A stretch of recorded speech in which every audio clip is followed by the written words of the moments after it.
The night the alien princess made her human advisor break every rule. The fading light. The shuttle's descent through Varadonus's amber atmosphere felt like sinking into honey-colored time itself. Dr. Theron Ashwood pressed his forehead against the viewport, watching the eternal twilight paint everything in shades of bronze and deep purple. 47 Earth years this dusk had lasted, according to the briefing files, and it would continue another decade before true night fell. "Dr. Ashwood," the pilot's voice crackled, "landing in 5. The luminous delegation is waiting." Theron straightened his formal jacket, mentally reviewing the protocols. Don't stare at their skin patterns. Never attempt physical contact. Bow at precisely 45 degrees. He'd spent 6 months preparing for this cultural documentation assignment, but nothing truly prepared him for stepping onto alien soil. The landing platform gleamed like polished obsidian, surrounded by gardens of crystalline flora that chimed softly in the wind. 3 figures waited, their skin rippling with geometric patterns of pale blue light, the luminous, beings who metabolized emotion like humans did food, whose very cells pulsed with bioluminescence that reflected their inner state. The center figure stepped forward, and Theron's carefully memorized greeting died in his throat. She was barely 5 feet tall, draped in flowing robes of deep midnight blue that seemed woven from captured starlight.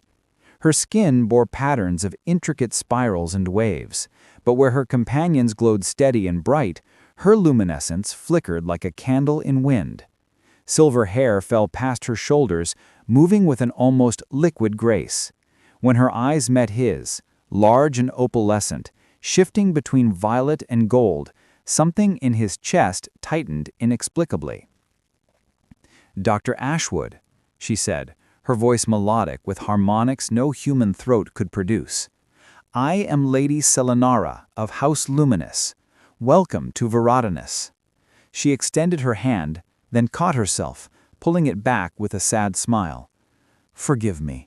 I forget your customs forbid our touch." "Actually," Theron found himself saying, "it's your law that forbids it, my lady, not ours." A ripple of surprise crossed her skin patterns, a brief surge of warmer light that quickly dimmed again. Her attendants shifted nervously, and Theron realized he'd already committed his first diplomatic blunder by speaking so directly. But Selenara's smile widened slightly. "How refreshing! A human who's actually read our treaties instead of just the summary." She gestured toward the palace rising behind her, a structure of soaring crystal spires that caught and refracted the perpetual sunset. "Come, we have much to discuss, and I'm told your species requires sustenance far more frequently than we do." As they walked through corridors lined with phosphorescent murals, Theron couldn't stop watching the way her light dimmed and brightened with each step, like a heartbeat made visible. Other luminous they passed glowed steady and strong, their patterns dancing with vitality. Only Selenara flickered. "My lady," one of her attendants murmured, "perhaps you should rest before—" "I'm fine, Korith." Selenara's patterns flashed with irritation, sharp angles of red-orange that immediately softened to apologetic blues. "Dr. Ashwood has traveled across 3 star systems. The least I can do is personally ensure his comfort." They reached a garden courtyard where the crystalline plants sang in harmonies that shifted with the wind. A table had been set with human-compatible foods. Someone had done their research. But between Selenara's seat and his own stood a clear barrier, elegant but unmistakable. "The contact prohibition," Selenara explained, settling gracefully on her side. Even through the transparent divider, Theron could see her patterns were dimmer now, as though the walk had exhausted her. "Surely they explained in your briefing." "They mentioned it," Theron said carefully. "Something about biochemical incompatibility?" "Incompatibility," Selenara laughed, but it sounded hollow. "That's the diplomatic phrasing. The truth is far more complicated. She traced a finger along the barrier, leaving a trail of faint luminescence. When a luminous touches a human, our emotional photosynthesis becomes overactive. We experience what you feel, amplified through our cells. It's intoxicating, addictive. Against protocol. The glass barrier between them became Theron's greatest frustration over the following weeks. He'd been assigned quarters in the palace's east wing, close enough to sight hours that passed for night on Veridonis. His official duties were simple: document luminous culture, attend state functions, provide human perspective on interspecies relations. But increasingly, he found himself assigned specifically to Selenara's company. They took meals together, always with the barrier between them. They walked the palace gardens, careful to maintain the required distance. They discussed philosophy, art, the vast differences and surprising similarities between their peoples. And with each passing day, Selenara's light grew dimmer. "It's the long dusk," she explained one evening as they sat in the observatory, studying star charts through separate telescopes. "My species draws sustenance from emotional resonance, joy, sorrow, passion, wonder. During the day seasons, there's so much life, so much feeling flowing through everything. But in the endless twilight," she trailed off, her patterns barely visible now, like dying embers. Theron lowered his telescope, studying her instead of the stars. "What about the other luminous? They still glow brightly." "They have bondmates, families, deep connections that sustain them." Selenara's voice was barely above a whisper. "I am the last of my bloodline, Dr. Ashwood. When my parents died in the celestial storms 3 cycles ago, I inherited a throne but lost my anchors. The court physicians say I'm experiencing resonance fade, a slow starvation of the emotional centers." "There must be something," Theron began, but she cut him off with a sharp gesture that sent weak pulses of red through her patterns. "There is a soul radiance binding." She turned to face him fully, and in the starlight filtering through the dome, he could see the exhaustion etched in every line of her features. "A willing partner shares their emotional essence through sustained physical contact. For one full rotation, roughly 26 of your hours, 2 beings maintain touch, allowing their biorhythms to synchronize. It's been used for millennia to save dying luminous." Theron's heart hammered. "Then why?" "Because it only works with non-luminous, and the binding is permanent." Her laugh was bitter. "Touching a human for even a moment creates dependency. A full binding? It would link us for life. Both our governments outlawed it 400 years ago after the resonance wars nearly destroyed 3 colonies. The punishment is execution for both parties." The silence stretched between them, heavy as gravity. Through the glass barrier, she could see her patterns had faded to almost nothing, just the faintest shimmer, like pearl dust on shadow. "How long?" he asked quietly. "The physicians give me perhaps 3 more weeks before the fade becomes irreversible." She stood, her movements slow and careful, as though her very bones ached. "I've made peace with it, Dr. Ashwood. Some lights are meant to go out. I wanted to know a human before the end, to understand what it was like to feel emotions so strongly that they could be weaponized or rationed or controlled. You've given me that gift." She moved toward the observatory exit, each step seeming to cost her. Theron watched her go, his hands pressed flat against the glass barrier, his mind racing through everything he'd learned, everything he'd felt in these strange, charged weeks. That night he couldn't sleep. He stood at his window, watching her chambers across the courtyard. Her light was so dim now he could barely distinguish her from the shadows. Tomorrow there would be another state dinner with another glass wall between them. More careful conversations about art and music and the nature of consciousness. More watching her fade like a sunset that would never be followed by dawn. In the morning, Selenara didn't appear at breakfast. Her attendant Korath arrived instead, his patterns flickering with distress. "Dr. Ashwood, the lady requests you attend her in the meditation chamber. She wishes to say farewell properly." Farron's blood ran cold. "Farewell?" "The physicians examined her at dawn. The fade has accelerated. They're moving her to the Twilight Hospice this evening." Korath's voice cracked. "She has perhaps 5 days remaining. She wanted you to know that your companionship brought her great joy in her final weeks." The meditation chamber was circular, its walls lined with shelves holding thousands of small crystal prisms, cordis fragments from ceremonies past, each one storing captured emotions like amber preserving ancient insects. Selenara sat in the center on a cushioned platform, her robes pooling around her like spilled ink. Her patterns were barely visible, just occasional flickers of pale blue against skin that looked almost gray. "Dr. Ashwood." "Theron. May I call you Theron now? Formality seems rather pointless." "Of course." He approached as close as protocol allowed, separated by the permanent barrier rail that circled her platform. "Selenara, there has to be another way." "There isn't," she said, "and I won't ask you to destroy your life for mine. The binding works both ways, Theron. You would feel everything I feel, experience emotions amplified through my physiology. Humans who've undergone it describe it as beautiful and terrible, like living with your entire soul exposed. And then there's the execution that would follow." The breaking point. Days blurred together in agonizing succession. Theron attended Selenara in the Twilight Hospice, a beautiful prison of crystal walls and soft light where the dying Luminous spent their final hours. He read to her from human literature, poetry that made her patterns pulse with faint appreciation, stories of adventure that drew weak flickers of gold excitement.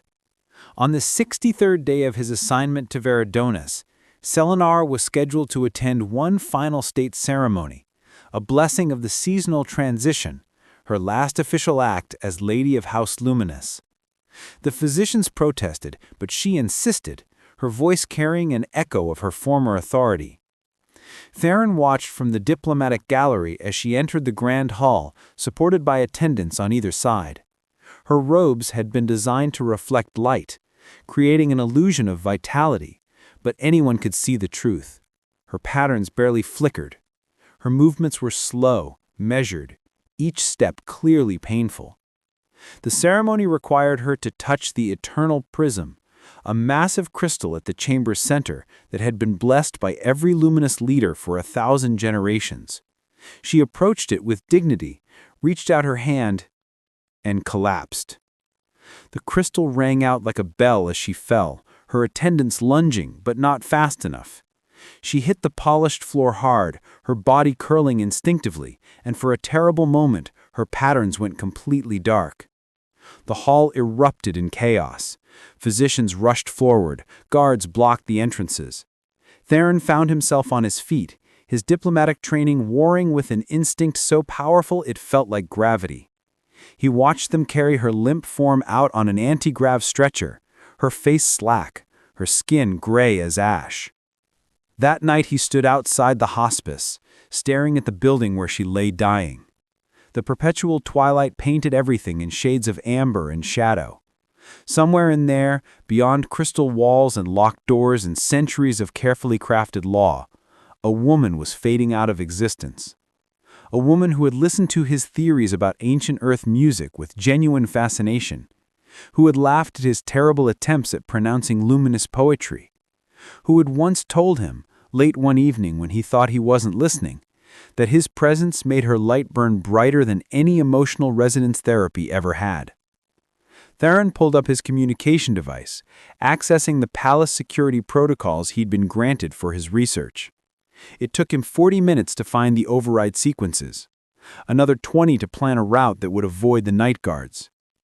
At the deepest point of the twilight cycle, when even the luminous attendants had retired to their rest periods, Theron Ashwood, human diplomat, cultural observer, a man who had spent his entire career studying societies from a careful distance, broke every rule at once. The hospice security yielded to his diplomatic codes. The corridors were empty, lit only by emergency bioluminescence. He found Selenara's chamber on the upper level behind a door marked with the spiral symbol of House Luminous. She lay on a raised platform designed to maximize air circulation, surrounded by monitoring equipment that pulsed with soft diagnostic lights. An IV fed her some kind of nutrient solution. Her patterns were so dim he could barely see them. Just the faintest suggestion of light beneath gray skin. The binding fire. Theron's hands trembled as he approached the platform. Every rational part of his mind screamed at him to stop, to think, to consider the consequences. Execution, exile, galactic incident, his career destroyed, his name recorded in history as the human who violated the most sacred law of two civilizations. But all he could see was the barely visible rise and fall of her chest, the way her fingers lay curled loosely against the silk sheets, pale and still as carved marble. "Selenara," he whispered, kneeling beside her. "I know you told me not to do this. I know you'll probably hate me for making this choice without your consent. But I can't. I won't watch you disappear." Her eyelids fluttered but didn't open. The monitoring equipment registered slight changes in her vital signs, but she remained unconscious, trapped in the gray space between life and whatever came after for her kind. Theron reached for the clasp of the restraining field that kept patients safely on the platform. His fingers hesitated over the release mechanism. Once he did this, there would be no going back. The soul radiance binding wasn't something that could be undone or ignored. Their biochemistries would intertwine at a cellular level, creating a permanent connection that would mark them both as criminals. He thought of his life before Veridonis, the universities, the academic conferences, the careful documentation of cultures he observed but never truly joined. He thought of his family back on Earth, his colleagues, his reputation, everything he'd worked for. Then he looked at Selenara's face, peaceful in unconsciousness, and knew with absolute certainty that none of it mattered. He released the field and lifted her into his arms. She weighed almost nothing, her body cool against his chest even through his clothing. The palace records had mentioned a place, the Reflection Sanctuary at the highest point of the palace, a meditation chamber where the barrier between Veridonis and the stars grew thin. If they were going to do this, if he was going to save her, it needed to be there, where the emotional resonance was strongest. The climb was agonizing. Every shadow made him freeze, certain he'd been discovered. Every distant sound threatened to end this before it began. But the palace slept in its twilight peace, and somehow he made it to the sanctuary doors. The chamber took his breath away. The entire ceiling was transparent crystal, revealing the eternal sunset sky and the first glimmers of distant stars. The walls were lined with more Cordis fragments, thousands of them, glowing softly with stored emotions from centuries of luminous history. In the center stood a circular platform of pure white stone, inscribed with symbols he recognized from his research, the ancient binding circles. Theron carried Selenara to the platform and gently laid her down. The stone beneath her seemed to respond to her presence, pulsing with faint light. He positioned himself beside her, then carefully took her hand in his. The sensation was immediate and overwhelming. Her skin was cool and impossibly smooth, but beneath the surface he felt something like electricity, her patterns trying to respond to his touch, struggling toward consciousness. The monitoring device he'd seen in the hospice had warned her bioelectric field was nearly depleted. But now, with direct contact, he could feel it flickering, reaching, desperate for connection. Theron pressed his palm flat against the center of her chest, where the spiral mark of House Luminous was barely visible. "Come on," he whispered. "Come back. I know you're in there." For a long moment, nothing happened. The stars wheeled overhead in their ancient dance. The Cordis fragments on the walls hummed their crystalline songs. Theron's heart hammered so hard he thought it might burst. Then Selenara gasped. Light erupted from her skin like a solar flare. Her patterns blazed back to life in cascading waves: gold, violet, sapphire, crimson, colors he had no names for. They spread from the point where his hand touched her chest, racing across her skin in geometric fractals that grew more complex with each passing second. Her eyes flew open, opalescent and wide with shock. "Theron, what?" Then she felt it. The same thing he was feeling. The soul radiance binding activating, their nervous systems beginning to synchronize, emotions flowing between them like a circuit completing. He experienced her terror at what he'd done, the joy that he'd done it anyway, her overwhelming relief as her starting cells finally found sustenance, and beneath it all, a feeling so intense it made his vision blur. She'd been hoping he would break the rules, praying for it, fighting against it, wanting it with every fiber of her fading consciousness. "You foolish, wonderful human," she breathed, and her tears began to fall. The tears crystallized as they left her eyes, transforming into tiny prisms that floated in the air around them. Cordis fragments, forming in real time, each one capturing the emotional resonance of this moment. They began to rain down like luminous snow, bouncing off the platform with musical chimes. But Theron barely noticed because he was drowning in the binding itself. Selenara's emotions poured into him, centuries of loneliness, the weight of being the last of her line, the desperate isolation of fading alone. And woven through it all, bright as lightning, the moment she'd first seen him step off the shuttle 63 days ago, how his awkward formal bow had made her want to smile, and how every conversation after had fed her starving soul more than any therapy or treatment. "I see you," she whispered, her hand coming up to cup his face. Her touch sent cascades of light rippling across both their skins. "I couldn't let you fade," Theron managed, his voice breaking. "I couldn't watch you disappear, knowing I might have saved you." "The binding is permanent," she said, but there was no accusation in her voice, only wonder. "You've bound yourself to an exile, a criminal. They'll execute us both when they find out." "Then we'll make sure they don't find out," Theron said, pulling her closer. Around them, the Cordis fragments continued to form and fall, creating a storm of crystallized emotion. "I just need you alive." The binding marks were already forming, spiral patterns of liquid light that wound around their wrists like living tattoos, proof of the illegal connection they'd forged. In luminous culture, such marks were supposed to fade after the binding completed, but these weren't fading. They pulsed with steady rhythm, synchronized to their heartbeats, permanent as scars. Selenara laughed, and the sound was pure life, pure joy. Her patterns blazed so brightly the entire sanctuary lit up like dawn had come early to Veridanis. "Then we run," she said, "together."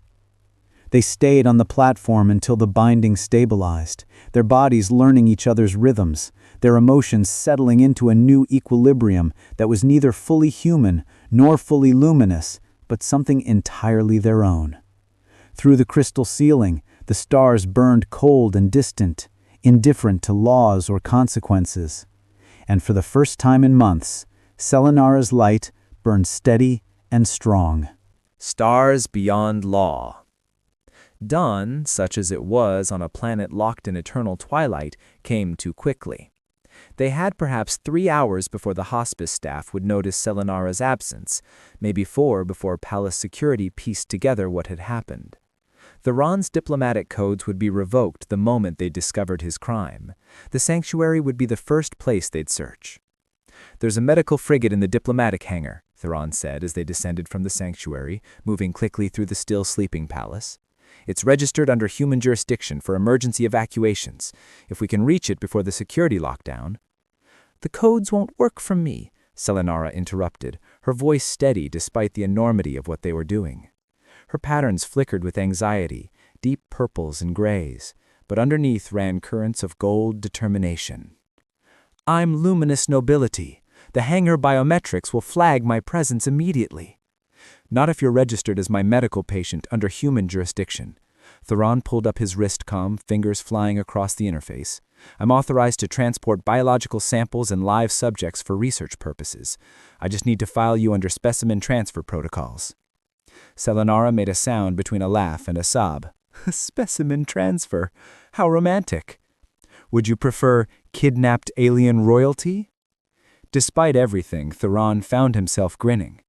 The binding had settled into a warm presence in his chest, a constant awareness of her emotions threading through his own. He could feel her fear and her exhilaration, her grief at leaving her home, and her desperate hope for whatever came next. They reached his quarters, where Theron grabbed his research materials and emergency supplies. Selenara stood at his window, staring out at the palace gardens one last time. Her patterns rippled with complex emotions: sorrow, relief, anticipation, loss. I was born in this palace, she said softly. Every memory I have exists within these walls. My parents, my childhood, my training to lead House Luminous. I'm the last of my bloodline, and I'm abandoning everything they built. Theron moved to stand beside her, careful to maintain the physical contact the binding required. His hand found hers, and light pulsed between their joined palms. You're not abandoning anything. You're surviving. That's what they would have wanted. Is it? She turned to face him, her eyes searching his. Or am I just a coward who chose love over duty? You're someone who refused to die for a law that serves no one. Someone who deserves to live even if the universe has to rearrange itself to make room. The moment stretched between them, heavy with significance. Then Selenara rose on her toes and kissed him. It was nothing like kissing a human. Her lips were cool and impossibly soft, and the contact sent shockwaves of light cascading across both their skins. Theron felt her love pour into him through the binding, fierce and bright and absolutely certain, and he sent his own back to her, everything he'd felt watching her fade, everything he'd risked to save her.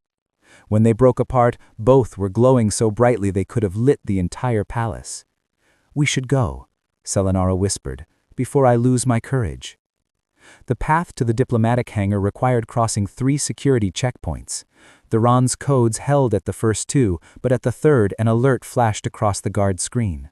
The luminous officer's patterns flickered with confusion, then alarm. Dr. Ashwood, there's a priority notice regarding Lady Selenara's disappearance from the hospice. I need to...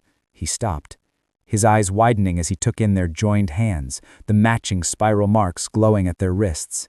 By the eternal prism, you've made a binding. Please, Theron said quietly, just let us pass. You never saw us. The guard stared at them for a long moment. His patterns cycled through a dozen emotions: shock, fear, uncertainty. Then something softened in his expression. Lady Selenara, your light, I've never seen it so bright. I know, she said simply. The guard's patterns settled into resigned acceptance. He stepped aside. The medical frigate is in Bay 7. You have perhaps 10 minutes before the alert reaches the sector. He paused, then added softly, May the stars guide you, my lady. They ran. The frigate was small but space-worthy, designed for rapid evacuations with minimal crew. Theron's codes activated the launch sequence while Selenara sealed them into the cockpit. Through the viewport, they could see palace guards beginning to stream into the hangar, their patterns flashing with alarm. Hold on, Theron muttered, gunning the engines. The frigate shot upward, breaking through Veridonis's atmosphere in a blaze of re-entry fire. Pursuit craft launched behind them, but Theron had enough of a head start. He punched the coordinates for the nearest neutral zone, a lawless sector where neither human nor luminous jurisdiction held sway, and engaged the faster-than-light drive. The stars stretched into lines of light, and Veridonis disappeared behind them. In the sudden quiet of FTL travel, Selenara began to cry. The tears crystallized as they fell, forming perfect cordis fragments that captured this moment, terror and relief and overwhelming love all tangled together. One fell into her palm and she studied it, watching their intertwined emotions play out in miniature within the crystal. We can never go back, she whispered. No, Theron agreed, pulling her close. I've destroyed your career, made you a criminal, forced you into a bond that will last your entire life. You didn't force anything. I chose this. I'd choose it again. He took the cordis fragment from her hand, holding it up to the light. Inside, he could see the moment in the sanctuary when their binding had activated and could feel the echo of that overwhelming connection. Do you regret it? Selenara was quiet for a long moment, her patterns cycling through deep thoughts. Finally, she smiled, a real smile, bright and unguarded. No. For the first time in centuries, I feel truly alive. Terrified, yes, uncertain about our future, but alive. She reached up and carefully removed one of her silver hairs, wrapping it around the cordis fragment to create a simple pendant. Then she programmed the crystal with a message in luminous, her fingers dancing across its surface to embed the words. What does it say? Theron asked, adjusting the phrasing slightly. You hired me to study your people. Instead, you taught me what it means to truly live. She smiled sadly. I'll send it back to Veridonis when we reach the neutral zone. Let them remember us not as criminals, but as proof that some laws are worth breaking. They set the autopilot and moved to the frigate's small living quarters where they could rest while the ship carried them towards an uncertain future. Outside the viewport, 1 billion stars burned in the darkness, each one a possible destination, a possible home. Selenara curled against Theron's side, her patterns settling into content waves of soft blue and gold. The binding hummed between them, a constant reminder that they were no longer two separate beings, but something new, a human and a luminous who had chosen each other over everything their worlds had taught them. Where do we go now? She asked quietly. Anywhere, Theron said, pressing a kiss to her forehead. Everywhere. The universe is vast, and we have time. Time, she echoed, and her light pulsed brighter. Yes, we have time. As Veridonis receded into memory and the stars wheeled endlessly around them, they held each other in the darkness, two lights burning together against the void. Lessons from the stars. True connection requires courage beyond protocol. The deepest bonds are formed not by following rules, but by choosing love even when the cost seems unbearable. Survival means different things to different souls. Sometimes living means staying, sometimes it means having the strength to leave everything behind. Love is not always gentle. Sometimes it's the fierce choice to save someone who's given up on saving themselves. Real devotion doesn't wait for permission. When laws serve death instead of life, breaking them becomes the highest form of honor. Justice and legality are not always the same thing, and the heart knows truths that empires forget.